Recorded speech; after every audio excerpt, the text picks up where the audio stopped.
PTI के रहनुमा फारूक हबीब कहते हैं chief justice Islamabad high court के शुक्रगुजार हैं। शीरी मज़ारी को गैर कानूनी तौर पर गिरफ्तार किया गया। ये गिरफ्तारी हुकूमत के खौफ की अलामत है।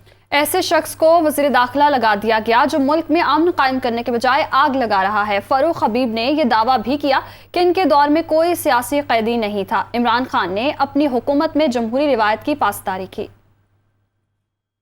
इस्लामाबाद हाई कोर्ट के चीफ जस्टिस के शुक्रगुजार हैं कि उन्होंने शीरी मज़ारी साहिबा जिनको अनलॉफुली जो है वो अरेस्ट किया गया, ये आज कोर्ट की भी ऑब्जर्वेशन थी, जो ड्यू प्रोसीजर्स से उन प्रोसीजर्स को जो है वो फॉलो नहीं किया गया, उसके ऊपर कोर्ट ने उनको रिलीज़ करने के जो है वो फौरी ऑर्डर्स किए हैं। ये इस हुकूमत की खौफ की अलामत है। इनके अंदर इंतकाम की आग कूट कूट के भरी हुई है। एक ऐसे शख्स को वज़ीर दाखिला बना दिया जिसका काम मुल्क के अंदर अमन अमान कायम करना है, वो मुल्क के अमन अमान को ख़राब कर रहा है, मुल्क में आग लगाने की कोशिश कर रहा है। हमारे दौरे हुकूमत के अंदर एक एहतजाज की वजह से कोई शख्स गिरफ्तार नहीं हुआ, कोई सियासी कैदी नहीं था। डेमोक्रेटिक नॉर्म्स की इमरान खान ने वायलेशंस नहीं की।